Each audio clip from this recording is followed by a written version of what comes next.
Nothing's better than a good old-fashioned manga tankobon. You can hold them in your hands, flip the pages, put them on shelves, look at them on shelves, watch them gather dust on shelves, clean the dust off them on the shelves.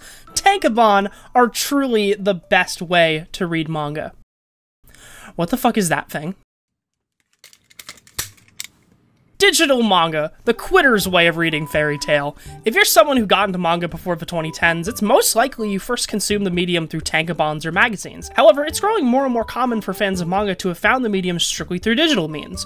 We're in the age of the smartphone, the tablet, and for Aunt Sharon, the e-reader. These devices are packed with 200 gigabytes of memory for a reason. Why take up and maintain tons of space in your house when you can just store your reading material on a hard drive or in the cloud?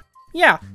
Why would you do that? The first thing a computer was made to do was display text and images. Sure, you have to pay for that privilege now, but they can do that. So, if you think about it, digital devices are the perfect means for reading comics. I mean, I don't know about you, but I've never seen Shaman King ask me to open Windows Media Player before I can start it. Like I mentioned before, manga did originally come to the West through tankobons and magazines, but as the digital age trudged on, companies realized it would be beneficial to release tankobons along with digital e-reader versions through apps and websites. Or, in other words, some Viz employee really wanted to know what it would be like to read manga with a keypad instead of flipping pages. As early as the mid-2000s, many blooming manga fans read manga through unofficial digital scans. While some of us may have had physical tankobons at this point, some people didn't have access to them, or they were just too expensive for longer series, meaning they had to eat the digital table scraps left on the forums by Sakura Haruno _ismygf84. Back then, these scans were very mixed in quality. While many series had passionate fans giving them proper quality scans and good translations, many were the exact opposite and weren't given the same treatment, such as JoJo's Bizarre Adventure Part 4. Not to mention, some computers had very limited hard drive space and internet speeds were not that great, so this was absolutely not the way to go for many fans. However, once the 2010s rolled around, things started to get a little better with the release of the Nook. I'm not kidding. Remember when e-readers were a thing? Dedicated tablet devices made exclusively for reading new fancy digital copies of books. The thing that made Barnes & Noble say, all in. When they were first released, these things only displayed text, but later down the line these things started to display images and soon became full-blown tablets with music and video playback along with reading. But if you're just going to turn e-readers into smartphones and tablets, why not just put the books on that? Yes, by the time e-readers became tablets, the tablets became e-readers. Seriously, great move, Barnes & Noble. By then, the functionality of these entire devices could fit into small apps on your phone, meaning books and comics could run through special file readers and be sold on stores owned by the phone manufacturer and apps directly made by publishers. And with the better hard drive spaces and internet speeds, it meant we could finally read comics and manga in high resolution without waiting 10 years for it to load. The future's here. Convenience is king. This is the moment I finally gain my freedom. And to celebrate my freedom, I'll utilize my modern age hardware and high-speed internet connection to explore the services that allowed for my freedom in the first place and decide on which are the best and the worst of the lot.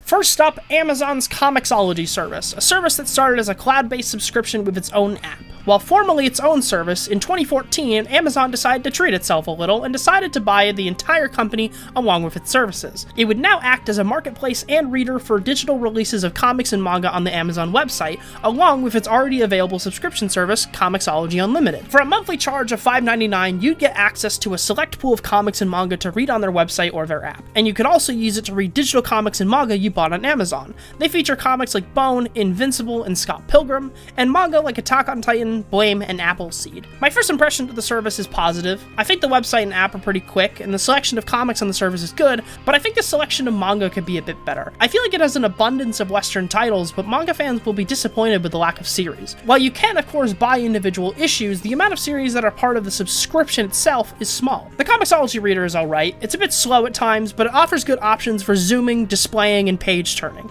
All the basics you need for a good reader. I think the website can be improved as well. In the Unlimited section, there's no way to choose between comics and manga, there's no queue or wishlist type section for building a backlog, and for some reason, you can't just start reading a series, you have to borrow a book and then read it from your library. It's very strange. Next up is the Crunchyroll manga subscription, and oh my god, this is pathetic. Crunchyroll, while primarily a below-average anime subscription service, also offers a manga reader, and its library is minuscule.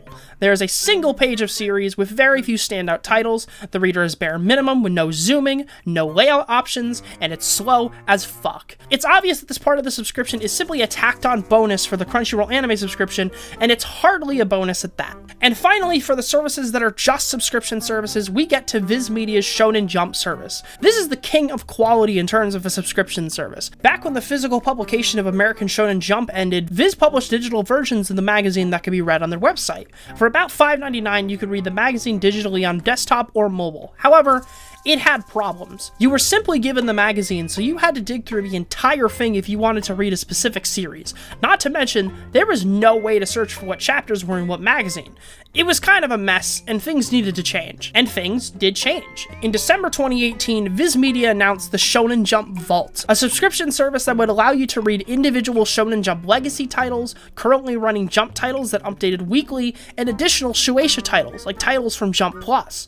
Not to mention, every series had its first and latest 3 chapters available for free, so fans could keep up with series that they were caught up on without needing to pay. All of this for just $1.99 a month, and at that price, it was a no-brainer. I vividly remember when this service was announced. It changed everything. At $1.99, there was no reason to use fan sites for Jump titles anymore. You can jump into any series incredibly quickly, find high-quality scans of old series, and all in an incredibly good and quick reader. Plus, all available on a just as quality mobile app. My only real issue with this reader is they decided to cover all the manga with this really weird grid on the desktop version. I assume it's so that people can't screenshot the screens and re-upload the chapters, but I don't really think this would be a real issue, and I don't think this would solve the issue either. It seems like all this does is screw with the reading experience. However, after a couple minutes, you get used to it. Now we're getting into the services that are simply marketplaces for titles with built-in readers, and to start, we have Bookwalker, which is a digital manga and light novel marketplace based in Japan. This is a fondly talked about website and often sponsors anime creators here on YouTube.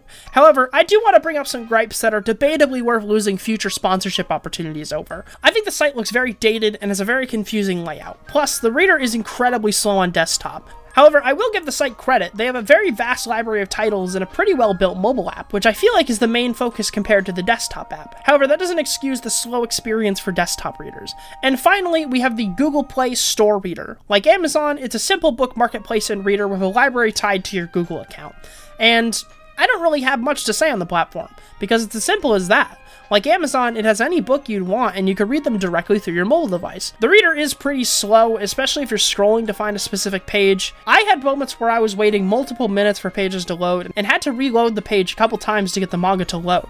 And that's a roundup of the major digital manga services. And what do I think overall? I don't know. I think some of these services are pretty good, but a lot of them are super below average. I love and frequently use services like the Shonen Jump Vault, but you couldn't pay me to use the Crunchyroll reader. Comixology is a pretty high value for comic fans, but a pretty low value for manga fans. Bookwalker is great for light novel fans, but its website is dated and many of its titles appeal to light novel readers and niche fans. I think digital manga services are at a crossroads right now. We have great subscription services, but also many services that are failing to get with the times and provide a good model. I think Viz and Comixology provide a decent product for the price since you get tons of content to dig through. But services like Bookwalker and Google Play require too much of a financial investment to read a lot of material. And with content like manga, it's really easy to go through material quickly. It's very obvious that I'm not very initiated for this kind of conversation, and it's obvious why. I'm very biased toward physical media. I enjoy basking in a real physical library of all my favorite titles with incredibly nice looking books. I like reading and flipping through real pages and getting a face-to-face look at the art. And I feel like my money spent on these books is more well spent since I'm getting a physical object with it. While it's not the most convenient way to read manga in the digital age that we now live in, it's my way of enjoying the medium. So, unless my collection catches fire or something, I think I'll accept captivity for a little longer.